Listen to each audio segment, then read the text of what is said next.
ಈ ವರ್ಷ ಮಕರ ಸಂಕ್ರಾಂತಿ ಹಬ್ಬವನ್ನು ಜನವರಿ 14ರಂದು ಆಚರಿಸಲಾಗುತ್ತದೆ. 14ರಂದು ಆಚರಿಸುತ್ತಿರುವ ಈ ಬಾರಿಯ ಸಂಕ್ರಾಂತಿಯು ವಿಶೇಷವಾಗಿದೆ. ಯಾಕೆಂದರೆ 23 ವರ್ಷಗಳ ನಂತರ ಈ ದಿನದಂದು ಅಪರೂಪದ ಸಂಯೋಜನೆಯೊಂದು ಆಗಲಿದೆ. ಹೌದು, ಈ ಬಾರಿ ಸಂಕ್ರಾಂತಿ ಹಬ್ಬದಂದೇ ಷಟ್ಟಿಲ ಏಕಾದಶಿ ಬಂದಿದೆ. ವಿಷ್ಣುವಿಗೆ ಅರ್ಪಿತವಾದ ಶ್ರೇಷ್ಠವಾದ ಈ ಏಕಾದಶಿ ಮತ್ತು ಸಂಕ್ರಾಂತಿ ಹಬ್ಬ ಒಂದೇ ದಿನ ಬಂದಿರುವುದು ಅಪರೂಪದ ಸಂಯೋಜನೆಯಾಗಿದೆ. ಆದ್ದರಿಂದಲೇ ಇದೊಂದು ವಿಶೇಷ ದಿನವಾಗಿದ್ದು ಸೂರ್ಯ ಮತ್ತು ವಿಷ್ಣುವನ್ನು ಒಟ್ಟಿಗೆ ಪೂಜಿಸಿ. ಈ ಬಾರಿ ಸಂಕ್ರಾಂತಿಯಂದು ಈ ಕಾರಣದಿಂದಲೇ ನಿಮ್ಮಿಂದ ಎಷ್ಟು ಸಾಧ್ಯವೋ ಅಷ್ಟು ದಾನವನ್ನು ಮಾಡಿ. ಇದರಿಂದ ನೀವು ಹೆಚ್ಚಿನ ಪುಣ್ಯವನ್ನು ಸಂಪಾದನೆ ಮಾಡುತ್ತೀರಿ. ಬಡವರಿಗೆ ಕಪ್ಪು ಎಳ್ಳು, ಗೋಧಿ, ಬೆಲ್ಲ ಹಾಗೂ ಕಂಬಳಿಗಳನ್ನು ದಾನ ಮಾಡುವುದು ಬಹಳ ಶುಭವೆಂದು ಹೇಳಲಾಗುತ್ತದೆ.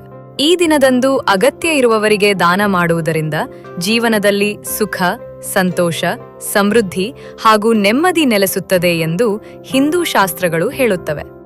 ಇದೇ ರೀತಿ ಪವಿತ್ರ ನದಿಯಲ್ಲಿ ಸ್ನಾನ ಮಾಡುವುದು ಕೂಡ ನಿಮಗೆ ಶುಭ ತರುತ್ತದೆ. ಷಟ್ಟಿಲ ಏಕಾದಶಿ ತಿಥಿಯು ಜನವರಿ 13ನೇ ತಾರೀಕು ಮಧ್ಯಾಹ್ನ 3 ಗಂಟೆ 18 ನಿಮಿಷದಿಂದ ಜನವರಿ 14ರಂದು ಸಂಜೆ 5 ಗಂಟೆ 53 ನಿಮಿಷದವರೆಗೆ ಇರುತ್ತದೆ.